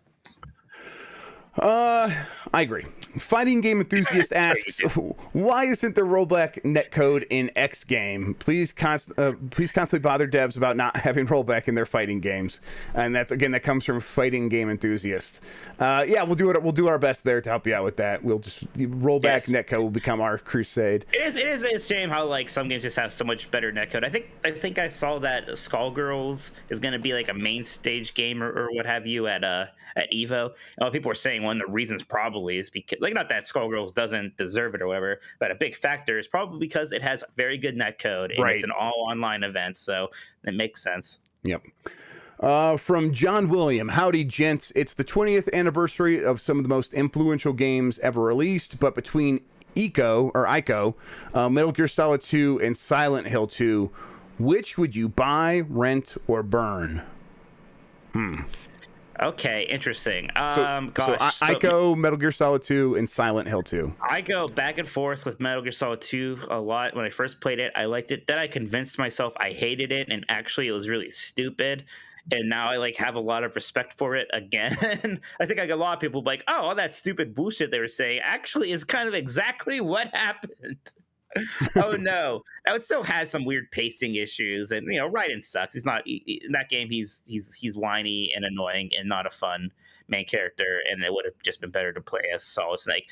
But the game still played very well. Like that, it still has that Metal Gear Solid 1 style, really stealth action. Eco is actually a game I haven't beaten yet. I've started it many times and I need to beat it. So that like actually I'm very much ashamed of that. I want to play it more. Silent Hill 2 I liked, but I don't need to play it again. I played it once and enjoyed it, and that was actually enough for me. So I'm actually gonna say I'm gonna buy Metal Gear Solid 2. I'm gonna rent Eco and finally beat it, and I'm gonna destroy Silent Hill 2. That's exactly my answer too. So reason just being that I feel like Eco's the kind of game that you rent it and you play through it and you really enjoy it and it's very memorable. Metal Gear Solid 2 I think I would want to spend more time with, and Silent Hill 2 it's just not my thing. I'm interested in it. It's like Silent Hill 2, like those games aren't my thing, but Silent Hill 2 was so good that I still liked it anyways, despite that. So I respect Silent Hill 2. I'm not trying to be down on Silent Hill 2, but out of those three, yeah. I've never played it, so I guess maybe I should have given it a chance. But I made my decision. I made my decision. I think you actually probably would like it. Cool. All right. Well, I'll try it someday. From Jimmy DeBra. I'm really enjoying Grubb snacks, but it just feels like it's missing something. Besides, here, hang on, let me have to expand it. Besides maybe spelling snacks with 3 X's and streaming it from a hot tub, my only suggestion would be maybe a co-host. Someone with an alternative name, plays a mean tin whistle, and typically isn't a virgin. I don't know, maybe that's asking too much for one co-host. Anyway, you got me to subscribe to Giant Bomb, so how do you plan on taking my money next? Great work, guys. Keep it up. Loved Last of the Nintendogs. I don't know if Giant Bomb can afford me. That's right. That's the biggest issue. I've talked to them about it, and they're like, he's making some pretty steep demands. Yes, look at the man. Look at the man with this outfit with his meat sweats. High roller. Yeah, he's a high roller. He walks into Vegas, you know that they're going to be spending a lot of money there. So yeah. I'll tell you what, the hat actually may fit in Vegas. Not on the strip, but if I went to like the old downtown, I bet no one would bat an eye at the hat. Oh, the no meat way. Sweats, maybe. All right, from Nick Turbo. Will 60 frames per second be the standard for this console generation, or will we begin to see big games sacrifice frame rate for better looking games? I'm wondering about this myself, Mike. Do you think that they'll be able to maintain that 60 frames per second this entire generation, or will we get to the point where they just need those better looking screenshots once again? I think it's going to be what we've been seeing. I think we're still, and it was something that disappointed me at first, that we still have like a performance option and a fidelity option. But I think that's the way it's going to be. And we're going to see some of these really talented studios like Insomniac be able to have that third option that I really love, which is like the not 4K, but a good resolution with 60 frames per second still, and it still has stuff like ray tracing. Like that could almost just be the only option for a game like Ratchet and Clank, and everybody would have been pretty happy there. So I think it's going to continue to be, there will be options. I think every major game is going to have a 60 frames per second option of some kind. Yep, I think that's right. I think there will be some exceptions here and there before the end of the generation, but I think largely in terms of what's the standard, 60 frames per second modes will be there. Yes. From Benji Bop, welcome to the Our Beats Decides Your Lunch podcast presented by the Beef and Cheddar Boys. Yes. You know the drill. Keep one, rent one, banish one. Beef and cheddar, Mott sticks, or curly fries. Oh no. Okay. Oof. Okay. That's rough. I will say tough. that when I get the beef and cheddar, I kind of like to order it with the sesame seed bun instead of that onion bun. So am I allowed my special order on the beef and cheddar? Or is it just the standard? I think that counts. I think that counts. Okay. You can have your special order. Oh, this is maybe the hardest one. Okay. I'm going to keep the beef and cheddar. Yeah. I am going to rent the curly fries, and I will banish the Mott sticks. I think the Mott sticks do a lot for Arby's. It's the kind of thing where it's like you have a car full of people, and so everyone's like, I don't really like any of this stuff. I'm like, well, they have mozzarella sticks. Everyone likes mozzarella sticks.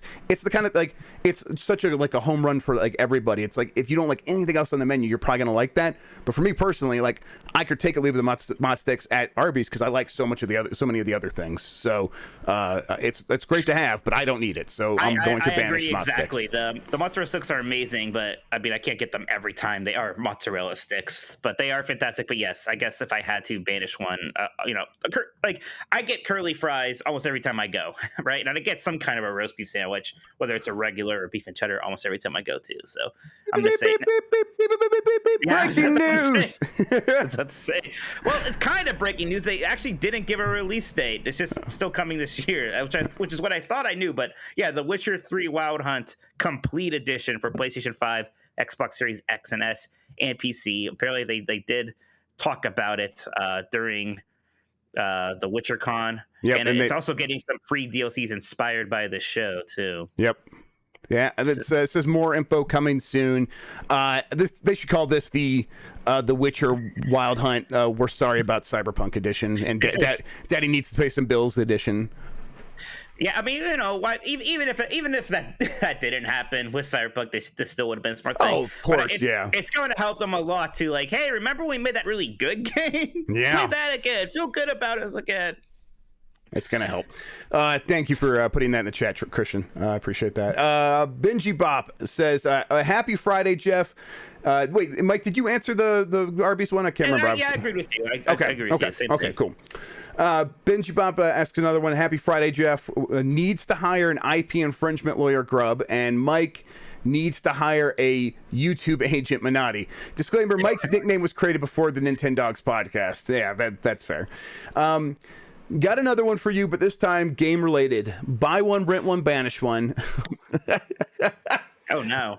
NBA Live 07, NBA Live 08, and NBA Live 09. I know probably your toughest one yet. Thanks as always. Have a great weekend. No, easy. Everyone knows that NBA Live 08 was where the series really peaked after the disastrous launch of NBA Live 07. And then NBA Live 09 was like fine, but it was worse than 08. So you really were only buying it for that updated roster. I completely bullshitting, just to be clear. I have no idea what the hell. No, but here's the thing. I'm not, and you're 100% right. You got it right. Every word you said was accurate there.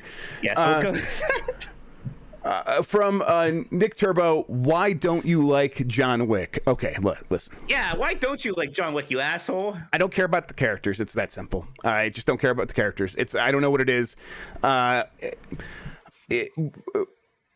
In other movies, similar movies, action movies, they usually do a good job. Like, I think of like Rambo First Blood. I am very into Rambo and his struggle in that movie. I empathize with him so much. The villains are so opposed to him, and not just like on like, oh, they're trying to kill him, but they are like opposed to him on like a spiritual level, and it just works for me really well. And whenever I watch John Wick, there's just so much world building and so much stuff about like, oh, the coins and all the stuff, and they're so obsessed about that stuff that I lose like why I care about the characters and all this stuff. You care about the character because he's the weary warrior with the retirement. His wife died of cancer, and he like the only thing he has to give him peace is this dog, and then the dog is taken away from him. Come on. No, I think the setup is okay. Like, it's a good setup. Okay. Through the rest of the movie, it is not. They don't play on any of those things. It's all about the world and the lore, and for me, that doesn't work very well in that setting. All right, you don't have to explain your bad opinion anymore. We understand it's bad, and the reason why it exists is also bad. That's okay. I wanted to like those movies, and I just don't. Epic open world. Okay, so Jeff, this is a long shot question, but this indie game is associated with Microsoft and Game Pass, so I thought I would ask. A couple months back, Drinkbox's new game, Nobody Saves the World, was debuted and previewed to generally positive reception. A big deal was made. It was a day one Game Pass game, and a release date of soonish was given. We did not see it at E3, and it's not on Xbox's roadmap of upcoming day one Game Pass games. Did something happen? Now, depending on what roadmap you're looking at, not every day one Game Pass game was on that roadmap, because they were focusing on like relatively big games, I think, if we're thinking about the same roadmap. So that doesn't mean that game's like not coming, and not coming day one, and not coming this year. But I think if we haven't heard about it, it could easily be the kind of thing that is going to fall into that Sifu zone of 2021 to 2022 instead. I think that's something you can kind of just expect. If you stop hearing about a game at a certain point, it's probably just getting pushed a little bit further out than what was originally expected. So I'll look into it. I haven't heard one thing one way or the other. I have not been tracking this game, but I'll look into it and see what I hear. Jimmy DeBra, besides the fact that I would be the only one to buy it, why haven't we seen any Scooby-Doo games in so long? The PlayStation and PlayStation 2 / GameCube era games weren't too shabby. Your powerful gamer tweeters... Too shabby or weren't too shaggy? I was going to read it as shaggy, but he wrote shabby. Your powerful gamer tweeters and meatfluencers, you can make it happen. Even just as the next Lego franchise, I think Scooby-Doo would work. That's an interesting idea. So what franchise would you like to see get the Lego treatment, is his question. I'll say real quick on the Scooby-Doo stuff. You're right. Like, Scooby-Doo has like worldwide appeal, so I think it's the kind of thing where it's like if they wanted to bring it back, they could still do so. It's probably just a matter of like getting all that stuff aligned and making it work. But what franchise would you like to see get the Lego treatment, Mike? Gosh, I mean, what hasn't yet? That's kind of the question. Because even like something I would say, like, I know Back to the Future, that had some stuff back when they did Lego Dimensions. Right. I think it's like, I think other video game franchises I would almost like to see you get it. Like, I would like to see a Mario Lego game, something like that, or I don't know, like Sonic Lego. I think Sonic the Hedgehog Lego, something like that could be cool. I think there's already Sonic Minecraft, and that's already like. So, that's true. You're right. Like, there's got to be a good answer out there. You know what? Actually, because I would like them to finally get Star Trek, because Star Trek has always been like Mega Bloks or whatever the competitor is. It's just not as good.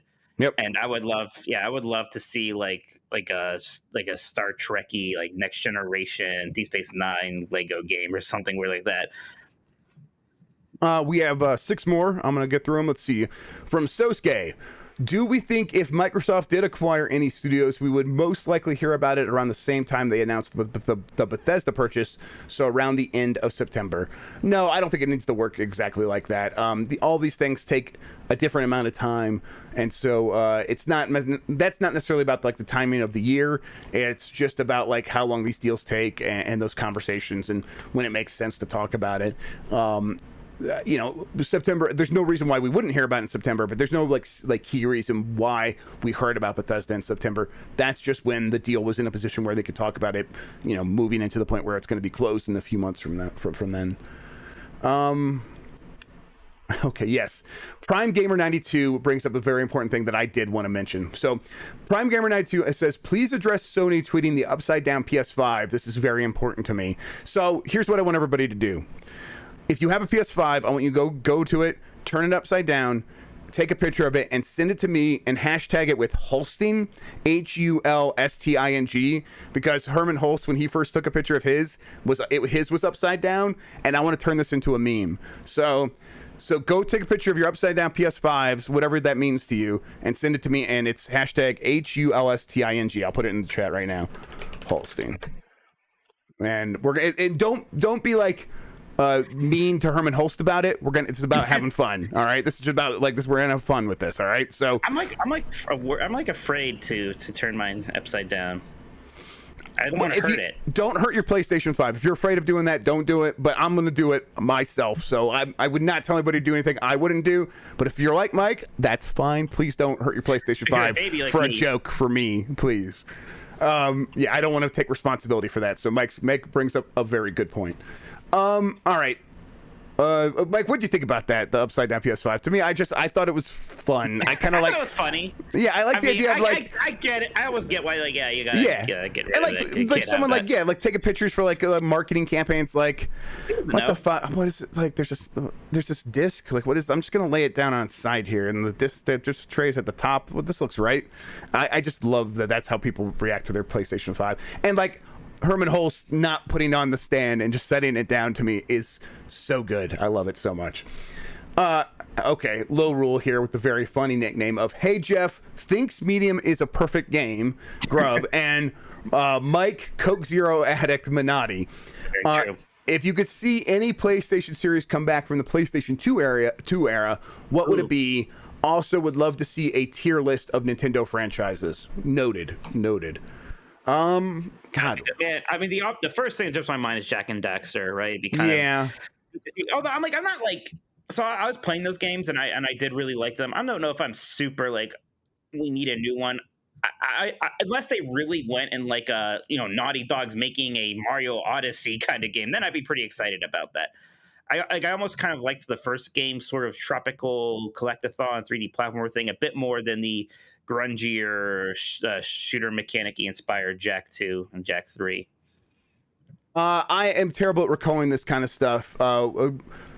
SOCOM, was that on the PS3? I feel like there was a SOCOM on PS3, but I think that started on PlayStation 2, SOCOM. I think Mark of the Kree, or the Mark of Kree. Mark of Kree, yeah, bring that back. That was a great game. I got a PS2 late, and I got it for Shadow of the Colossus, but I also picked up Mark of the Kree, or the Mark of Kree, God, and I love that game. I really love that game. I would love to see another one of those come back. Yeah. How about like a Dark Cloud? Dark Cloud, yes, that's another franchise. I think it makes a lot of sense. I think a lot of people say Time Splitters, and I'm over here to say fuck Time Splitters. Wow, you can't even just let it live, huh? Just straight up fuck Time Splitters. I have to admit it. I've tried to be diplomatic. I don't like Time Splitters. Don't get it. Don't understand the hype. There it is. Mortal Kombat Shaolin Monks 2. Isn't it rumored that there might be like a remake of that or something? I did not know that. No, I have not heard that. I think there's a remake. It might be remastered or something. Or like Ed Boon or somebody tweeted something that made people think that. I don't know if there's anything behind that, but that'd be mildly interesting, right? Yeah, I think so. Yeah, absolutely. Mm-hmm. All right, Ray Mogos. Happy Friday, fellas. Congrats on the new live service podcast, Last of the Nintendogs. Okay. You must buy one game, rent one game, and one game goes away forever. Payday 2, Assassin's Creed Unity, It Takes Two. So these are the co-op games.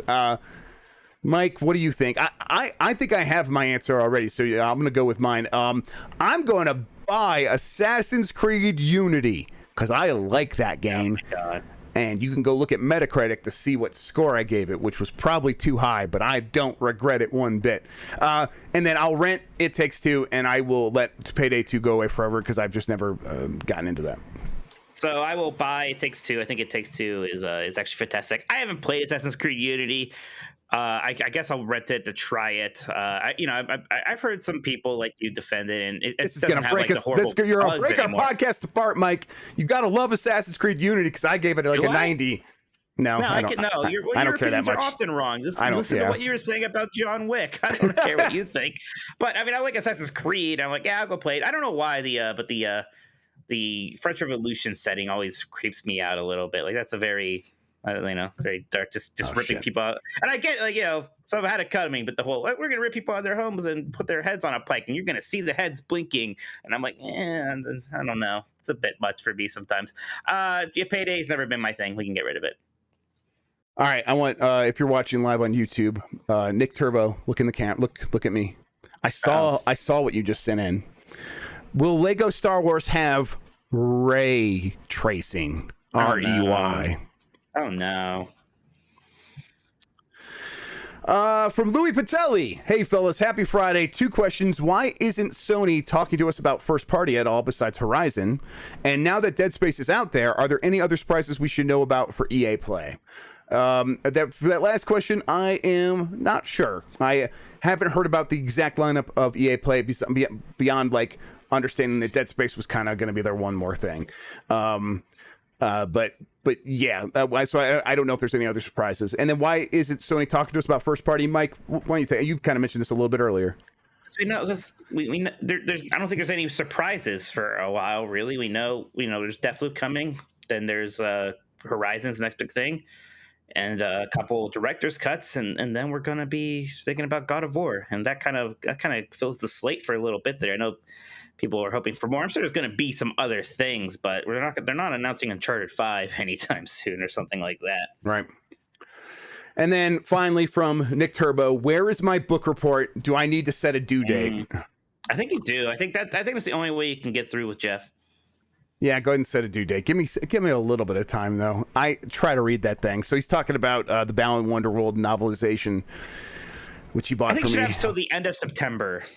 Okay, that seems fair. Pretty meaty amount of time, but you're going to need to be reminded now because when we say that, we all know that means you won't start reading it until like September 20th. So, yeah, right. Still. Yeah, pick a due date, Nick, and I'll make it happen. Boy, that book is rough though. Okay, that does it for the questions from the Discord. Thank you everybody for sending those in. It really makes the show a lot of fun. Love the games. Love all the fun comments. Nick Turbo, we'll have a conversation about your puns. Yeah. All right, Mike, you ready to talk about some video games? We've got a few more super chats. I don't know if you wanted to take one more break or not, and then we get the rest of these super chats out and talk about our games and wrap it up, or when. Yeah, let's do that. All right, we're gonna take a quick break. All right. Do you need a bathroom? Do you need to go pee or anything? I think I'll be good. Okay. Once again, thank you everybody for watching live on YouTube. We have 216 likes. That's fantastic. I think we always get pretty close to getting about 300 by the time the show goes to VOD. So if you're watching now, you can hit that thumbs up. Please do. I think I'll take my own advice. I don't even know if I've done that yet. So let me go do that. There's some good tweets, man. Somebody. Oh, are we getting them already? I haven't looked. There's this. Oh my gosh! So we got this picture of me. This is going. Miles. That's fantastic. Yes, that's very good. Oh my gosh, that has to become emoji immediately. That might have to become my profile picture right now. Yeah, that's. I'm never gonna not laugh when I look at this because everything is so good about it. Oh my god, it's incredible. Oh Jesus, that's funny. Okay, all right. Okay, we're back. Mike, read me some more super chats. 1 second, I'm changing my profile picture. This amazing picture of me with the art. It's very good. If everyone, this might actually just be the album art right here. I think this will be the album art. That's. I thought I would never change my Twitter profile picture from that Mega Man thing, but wow. Yeah, I mean, at least this for a while. Yeah, definitely, man, it's incredible. Oh my gosh. Okay. So we got a few more super chats here from Brent Brigham. Death Stranding director's cut, as in Sony cut Kojima out of their lives. That's funny. Stephen Lamb, how disappointing are Dead Space 2 and 3 versus 1? No, people like Dead Space 2. 3 is the problem. 3 is the one people didn't like. 2, a lot of people like 2 more than 1. Right. I think I like 1 more than 2. It's been a while. I kind of liked 1's smaller scale and more just like super straight up alien vibe. But no, 2's great. 2's great still. Hunter Smith just wants to yell at us for destroying Silent Hill 2. He says, shame. Sorry. Sorry. Sorry about that. Crumble. That's the way those delicious, soft. That's what you Arby's get here on cookies Game Street crumble. Decides. Yeah. Oh, I am gonna go get some Arby's after this. Man, I want to. You think I should? I've been pretty good with both. It's a little dieting thing, though. So, and I'm having a big trip tomorrow, and I know there's no way I'm gonna avoid drinking and eating a bunch of that. So I have to be good today still. No, I understand. I've started doing the. I guess it's called intermittent fasting, but we do a lot of podcasts now, and so I'm just I'll just eat after the podcast because then I'll burp less during the show, which I'm sure people find disgusting and I find annoying. And then also that helps me keep my metabolism in check and stuff. So I've started doing that. So I'm going to reward myself with some Arby's. There you go. That's the way to do it. If I had when I had a weight limit, I'm gonna pig out pretty bad. You can be sure of that. Oh yeah. Isma easy. I got this. I don't know why I wanted to read it at Isma Mario, but that's not what they're going for. It's Isma easy. Hey Grubb, what do you think Microsoft will stop, or until when will they stop acquiring new studios, and when can we expect a new announcement? So another acquirement thing here. So acquisitions will kind of keep up pretty steadily through the next year or two, I would imagine, and then things I'm sure the company will reassess at that point, and it'll depend on their need and also the output. Are the acquisitions that they made, are they working out? Does that encourage them to want to make even more acquisitions? I think if they get to a point where they are releasing a lot of games, one big game per quarter, like everyone says is the goal, they probably will slow down somewhat. But if we look to Netflix as the base model here, Netflix has never stopped spending a ton of money and more money every year on content, on original content. And so I think that there's a good chance that acquisitions will remain steady for quite some time. They just cannot get into that situation where they need games and Tencent owns everything, or Sony started acquiring everything, and now Microsoft is kind of just out of luck and has to spend years building up a studio to make a game, which just takes so much more time. So I think everyone's sort of in this zone right now of Microsoft, Sony. They're going to keep acquiring studios for quite some time. And then can we expect a new announcement? I don't know. I don't know when. Other people seem pretty confident about soon. I wouldn't be surprised if that's the case, but I don't know personally. Rap, Basement Radio Arcade Podcast says, happy Friday, Jeff and Mike. Mike, love the Arby's hat. Thank you so much. Jeff has his own, but he can't wear his headphones with it. He has his own meat suit, too. He got hot. That's right. Jeff runs hot. Grubbs run hot. That's the truth. Brett Templin, who shows up bigger at the Game Awards, Sony or Microsoft? So Ratchet and Clank is going to be nominated for a zillion things and can maybe win Game of the Year, right? I think so. I think, you know what, I think people are a little bit more cooler on that game than you and me. I was a little bit surprised. I mean, it scored very well. It did very well. But I think when you hear people talk about it, they're like, yeah, but it's still mostly just Ratchet and Clank. And for me, I hadn't played a lot of Ratchet and Clank games. But it's I'm like, if they're like this, what's wrong with that? But I think some people also knocked it for kind of hyping up the Rift aspect, and the game doesn't play it's not Portal. It's not Portal 3. I kind of understand. I kind of think that maybe that wasn't entirely promised, but I understand that. But I still think Ratchet Clank is going to do very well at the Game Awards, and Microsoft, meanwhile, is going to hope that Halo is really well received, right? Yep. Yeah, I think so. Lucius Augustus asks, where's that PlayStation 5 NVMe expansion update? NVMe. What's NVMe? Okay, but while Mike tries to think of what, non-volatile memory. I can't remember. I actually can't remember what it is. I tell you guys with these acronyms, you assume we're smarter than we are. No, I know what it is. I mean, it's the SSD, Mike. It's the. Oh, I have no idea. Oh no. I can hide myself behind this when I'm embarrassed. Finally, I had it big enough to hide your fat face. Wow! Wait, I have a fat face too. I know. At least my headphones fit on my. Oh no, that's just because my face is so fat, isn't it? Shit. Oh no. Sorry, Mike. I didn't mean it like that. You're not forgiven. No, fair enough. I forget the question. What was the question? Oh, the NVMe thing. The question is, where's that PlayStation 5 NVMe expansion update? From Lucius Augustus. I like his name. Yeah, me too. It's good. It's coming. It's still summer. They said it was coming summer. They never said anything different. I mean, summer just officially began like 2 weeks ago, right? 3 weeks ago. So give it a little bit of time. It'll come. And then the last one here, Stephen Lamb gave us a nice, generous super chat saying, "Dinner on me, gents. Get yourself an orange cream shake, too. Love the meat sweats." Thank you so much. Thank you, Stephen Lamb. I'll be honest, I'm not much of a shake guy. I'm not much of like a fan of milky drinks in general. So I mean, I don't even like ice cream that much, but I like shakes. I do like shakes, actually. So it's interesting. I don't like ice cream, so I don't like shakes. I don't like floats. I don't like floats. I don't like milk in general, but I'll do a shake if that. I don't like milk in general. It's true. I love cheese, it's just weird milk that we let sit out and get hard. But that sounds good. All right, so we did the rest of the super chats. If anyone else wants to send any more in, please feel free. We'll get to them before the end of the show. But Mike, what have you been playing recently? Well, aside from Final Fantasy 14, I talked about that just a ton. Although I will say I got my Dark Knight to level 80, and it was incredibly good, kind of emotional moment with that. So each of the jobs has their own storyline also, and everyone says the Dark Knight one is the best one, and I haven't played all of them yet. It was a very good quest line. Very fun to play through.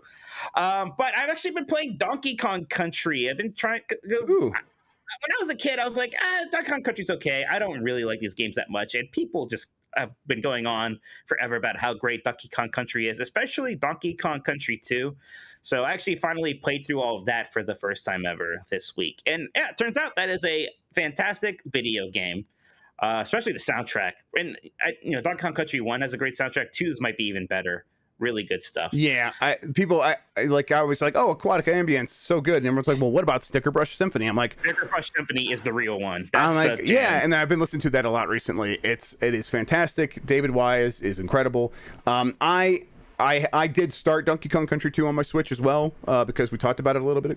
We talked about it a little bit ago, and I'm like, yeah, I want to play that, and but I'm glad you're seeing it through because I want to beat Super Mario RPG first on my Retroid Pocket before I start anything else like that. But that is next for me. I need to finally play that in my life.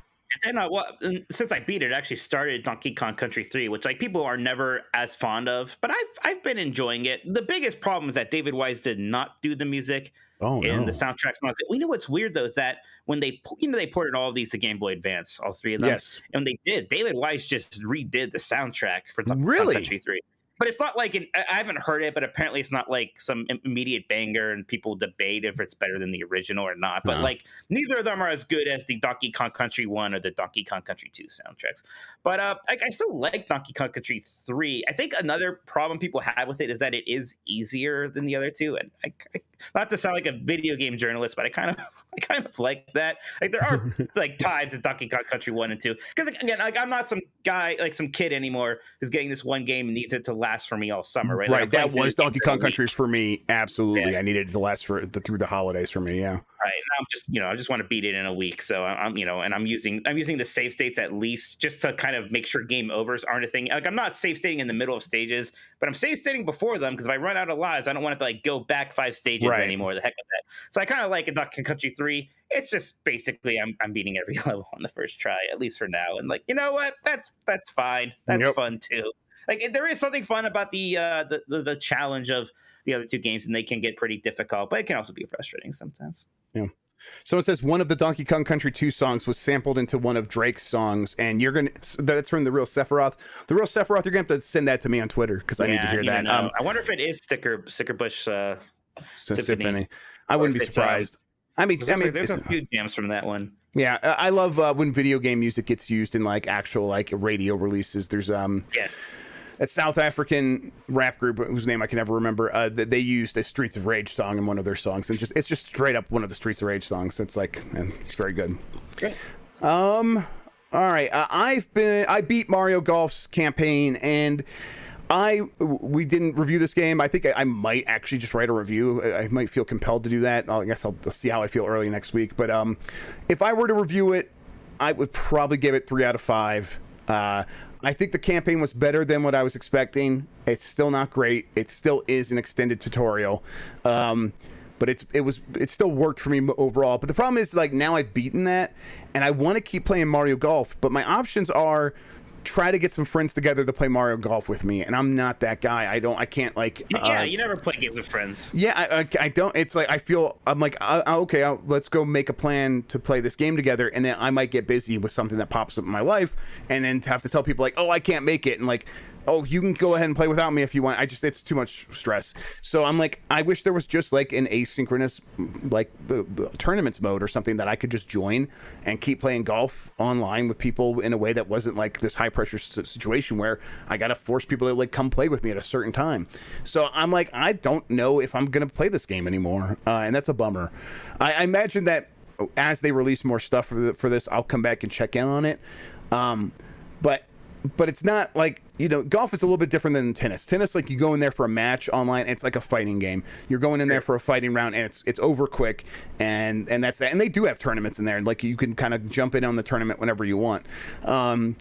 Here it's like, you got to sit down for a session of like 3 holes at least, but you're probably going to want to play more than that. And it's just, I don't know, it's just too much. And so when I'm sitting there like thinking like, I enjoyed that game, I don't know how to keep playing it now. That's a big problem, I think. So I hope it's something they address. I know that's not the game that they were making. They were just trying to make a fun party golf game. But I don't have parties anymore. So, yeah. I tell you what, I skipped out on Mario Golf this time around, and I think I mean tennis, and I think I'm fine skipping out on golf too. Right. The other thing I've been testing out is AMD's FSR, which is the Fidelity FX Super Resolution, and this is basically their answer to DLSS, the thing that makes a game look like it's running at a higher resolution, even when it's running at a lower resolution. And I think that it is very similar. The results are very similar to DLSS 1.0. It's often very blurry, not always blurry. A lot of times it looks pretty good, but you have to kind of keep it on the quality mode to ensure that you're going to get something that looks quality. If you start dropping down to balanced or lower, you'll see it. The world just looks blurry, especially in motion, because they don't use like temporal data, which means they're not taking into account how the scene is moving. They're just kind of like looking at each frame individually, and it just doesn't work as well. But it works well enough, and it does get you higher frame rates. The issue is just that it is only in certain games like Godfall. So it's like, hopefully it ends up in more stuff sooner rather than later. And there is like a long. Play Godfall? Mike, I don't want to play Godfall. That's my big issue here. There's a list of games that are coming out that will support it soon. But like just testing it out right now, I'm like, this is kind of just a bummer because like I don't want to play Godfall, and that's the only way, only real game I'm going to test it in. There's some other stuff like Terminator, that Terminator game, like Terminator Resistance, I think it was called. Like it's is in that a real game? Yeah, and it has like Terminator game, and there's like 10 people playing it on Steam. So oh no, yeah. I don't know. I think that I'm glad they have this tech. I think I'll be way more excited when it's on consoles. Once it comes to Xbox and probably PlayStation 5 as well, but it will. I think they've already said it's going to come to Xbox soon. Once it's there, I'm like, okay, I know developers are going to want to support it then, and it's going to just start popping up in a ton of games. And then we can also kind of compare those games maybe to their DLSS counterparts on PC to see like really which one's doing better.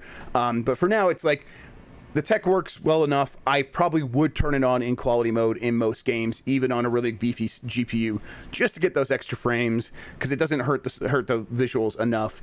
So yeah, it works. I'll probably write about it more next week after I do some more testing, though. Sounds good. Mike, that's it for me though. I talked about a bunch of games last week. I played more Cruelty Squad. It's still interesting. I'm gonna try to beat that game. Yeah. But yeah, that does it for me. Should we get out of here? Yeah, we got one more super chat that came in from Darth Blinks. Any news with the new Lego Star Wars release? We haven't heard anything different than like what they said last time about like, hey, we're pushing it back because it needs more work. It seems like they're just still in that zone where they need to put more work into it. Hopefully we'll hear about it soon. It seems like the kind of game that could easily also get pushed into 2022, and we might not hear about it until the springtime or something like that. But hopefully that's not the case. But if it does, I won't be surprised. Yeah. All right, Mike. Hang on. Let me hit this button here. Let's just do this. Play your music. Yeah. Any moment now. Let's start. It comes up slow. Yeah, night. Wait, is this no? You know what? I have to add it to this thing. Go ahead, keep talking. Well, people should check out our new Nintendo podcast, Last of the Nintendo Dogs, which had its first episode on Tuesday. We'll be doing another one this Tuesday, I believe. So yeah, check that out. Let us know what you think. Is that I know it's on most places. Is it on iTunes yet? I don't think it's on iTunes yet. No, I'll double check, but I have not gotten the notification that it's on Apple Podcasts. When it is, we got to make a big push. That's the thing. If you're listening to this and you want to listen to Last of the Nintendo Dogs and you listen on Apple Podcast, when it happens, let's just do it. I have Ori Will the Wisps and Ori and the Blind Forest for the Switch. Ooh. So I'm going to give these away to someone who rates the podcast, and then on Apple Podcasts when it's live, I'll repeat this on Last of the Nintendo Dogs. So like anytime between now and like next week, between like this podcast next week, rate it on Apple Podcasts. Send me a picture of it on Twitter, and I will pick randomly a winner for both of these games. So, Families excluded, AJ. Stop saying you're gonna win. Those are good games. Those are fantastic games. It can absolutely be a 1-star review. I would rather you didn't, but it can't be. Right. I will not look at the star ratings at all when I'm taking it into consideration, but please give us a 5-star review. Yes, it's so good. But yes, check out Last of the Nintendo Dogs. I was also on the DPS podcast this week. That was a lot of fun. We spent a good amount of time talking about State of Play and all the fun stuff that's been going on this week. Yeah, that was good stuff. 90s Disney, our Darkwing Duck episode came out in the beginning of this month, and I've been hearing some nice things about that, so check it out if you haven't at 90sdisney.com. I'm at Tokoto on Twitter, so follow me there. And I'm Jeff Grubb on Twitter, but you can find me at the local Arby's, having those meat sweats. I have a new podcast, a new episode of the How Games Make Money podcast. That'll be coming out soon. Be editing that early next week. Grubb Snacks. Please check out Grubb Snacks. I did the second episode. This one was locked behind the Giant Bomb paywall, but they're having a sale through today. Do it. So Friday, if you are listening to us on Friday, go sign up for that. $35 for the year, and you'll be able to hang out with me and interact with me on that stuff. It's a lot of fun. They have a ton of cool stuff on Giant Bomb, so go do that. Yes. All right, Mike, anything else? Thank you, Arby's. Thank you, Arby's. Bye, everybody.